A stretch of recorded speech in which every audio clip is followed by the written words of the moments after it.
आदाब, मैं हूं मुमताज़ आलम रिजवी और मैं बात करूंगा मुल्क की सियासत की, ख़ास तौर से मगरबी बंगाल की। मगरबी बंगाल में जो हुमायूं कबीर हैं, विधायक हैं, टीएमसी ने उन्हें बाहर का रास्ता दिखा दिया है, लेकिन कल 6 दिसंबर को उन्होंने मुर्शिदाबाद में नई बाबरी मस्जिद की बुनियाद रख दी। अब इसको लेकर के हंगामा मचा हुआ है। आज जब हम आपसे बात कर रहे हैं तो उसी बंगाल में बड़े पैमाने पर गीता का पाठ हो रहा है। खैर, वहाँ पे 5 लाख जमा हो गए। कल बताया जा रहा है कि जब बाबरी मस्जिद की बुनियाद रखी जा रही थी तो वहाँ 1.5 से 2 लाख लोग थे।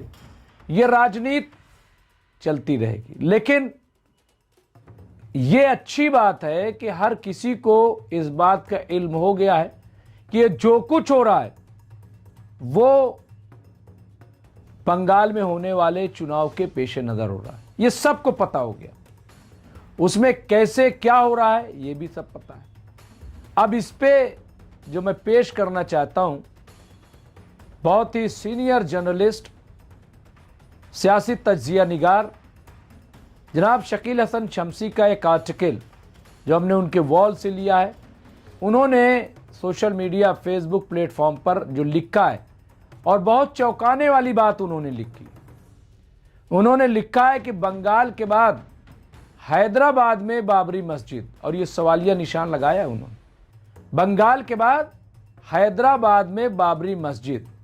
अब उन्होंने जो लिखा है वो देखिए कि कल 6 दिसंबर को बंगाल के मुर्शिदाबाद ज़िले में हुमायूं कबीर नाम के एक नेता के ऐलान पर बाबरी मस्जिद नाम की मस्जिद का शिलान्यास यानी संगे बुनियाद रखा गया।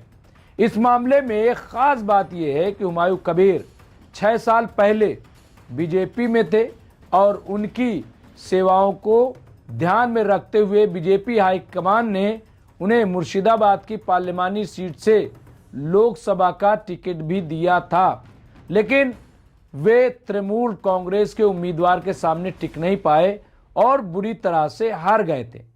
उसके बाद उन्होंने बीजेपी छोड़कर तृणमूल कांग्रेस यानी टीएमसी ज्वाइन कर ली और भरतपुर विधानसभा सीट से विधानसभा का टिकट पाकर एमएलए बन गए।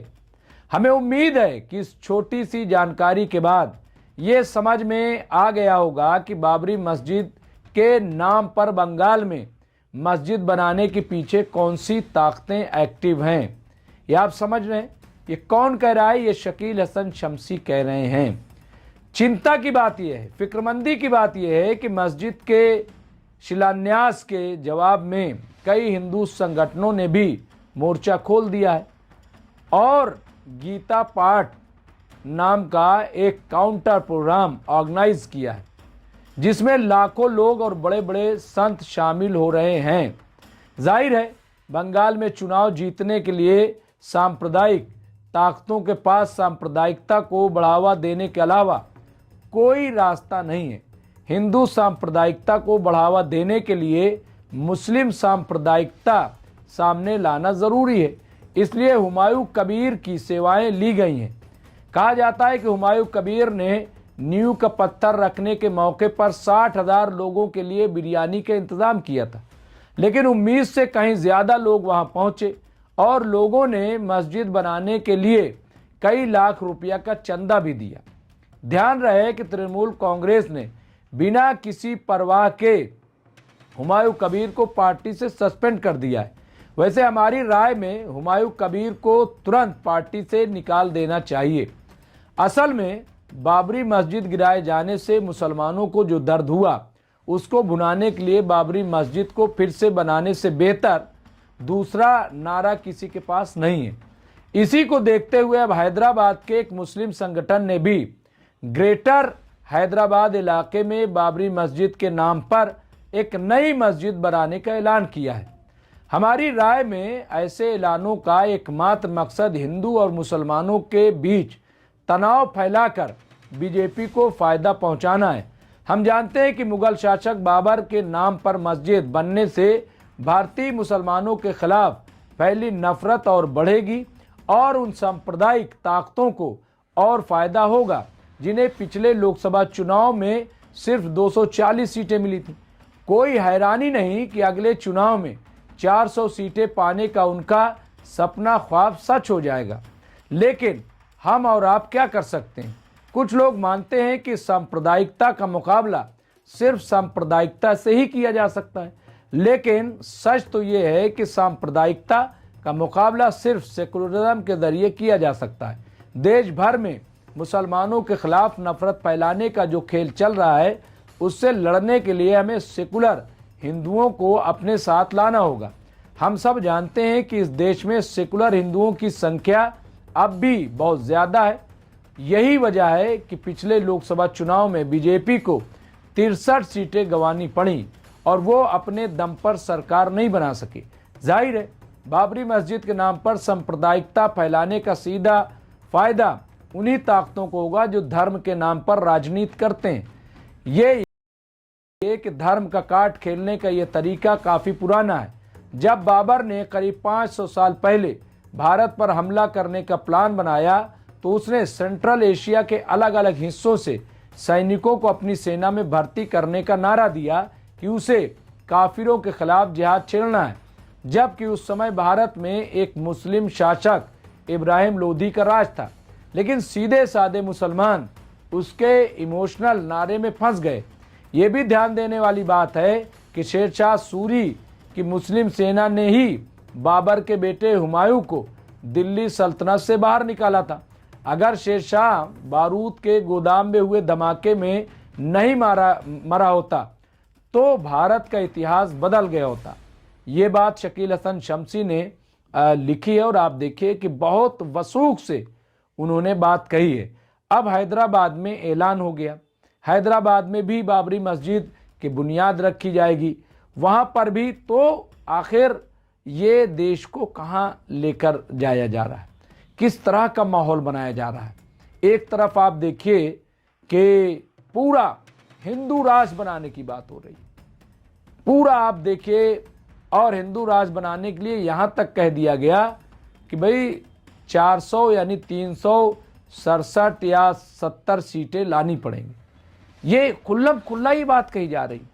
तो ऐसे में अब आप देखिए ये बाबरी मस्जिद आ गई। ये बिल्कुल सही है कि बाबरी मस्जिद से किसी भी मुस्लिम को कोई ऐसा अकीदा नहीं है।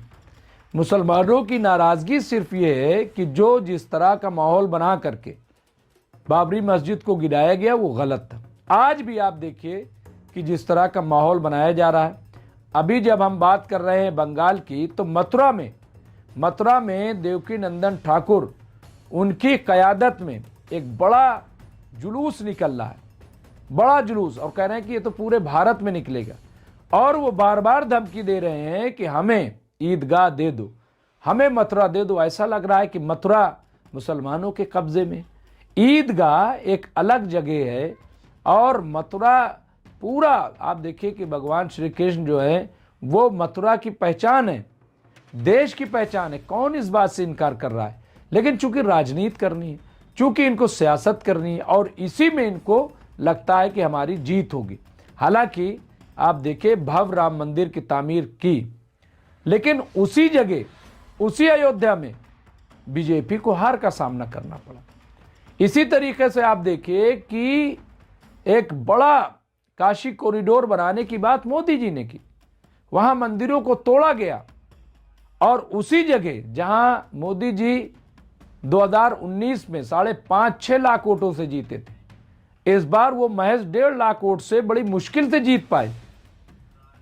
6 राउंड तक मोदी जी पीछे चलते रहे अजय राय से, जो कांग्रेस के उम्मीदवार थे, जो गठबंधन के उम्मीदवार थे। और पूरे यूपी में हार हुई क्योंकि 80 सीटों में से 43 सीटें कांग्रेस और समाजवादी गठबंधन ने जीत ली। तो ये सिचुएशन आप देखिए, और इसीलिए मुझे लग रहा है कि ये फिर एक उकसावे वाली राजनीति कर रहे हैं। मुझे लग रहा है कि ये ठीक नहीं है और देश को भी समझना चाहिए। मुसलमान कतई इस बात से खुश नहीं है कि बार बार बाबरी मस्जिद की बुनियाद यहाँ वहाँ रखा जाए। इससे कोई फ़ायदा नहीं। मस्जिदें कल भी बनी थी, आज भी बन रही हैं और आने वाले दिनों में भी बन रही हैं, लेकिन इसको सियासी अखाड़ा बनाना, मैं समझता हूं कि इससे मुसलमानों का भारी नुकसान होगा। लेकिन बहरहाल अब हैदराबाद में भी बुनियाद रखी जाएगी, एक हंगामा तो मचेगा और खुल्ला वीएचपी के लोग, बजरंग दल के लोग ये सब ऐलान कर रहे हैं कि जहां भी बाबरी मस्जिद की बुनियाद रखी जाएगी हम उसे तोड़ेंगे। खुल्ला ये कह रहे हैं। हालांकि मैं ये बात कहूं कि ये जो बुनियाद रखा जाना है ये गैर कानूनी नहीं है। मैं इसलिए ये बात कह रहा हूं कि सुप्रीम कोर्ट ने अपने फैसले में कहीं नहीं कहा कि अब दूसरी बाबरी मस्जिद नहीं बन सकती, कहीं नहीं कहा, बल्कि सुप्रीम कोर्ट ने तो 5 एकड़ जमीन जो दिए वो बाबरी के नाम पे दिए।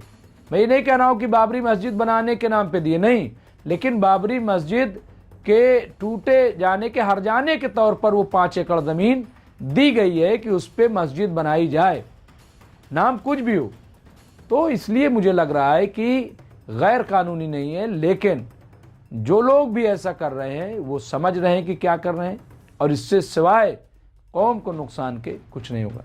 बहरहाल इस सिलसिले में जो भी अपडेट होगा हम आपको अपडेट करते रहेंगे।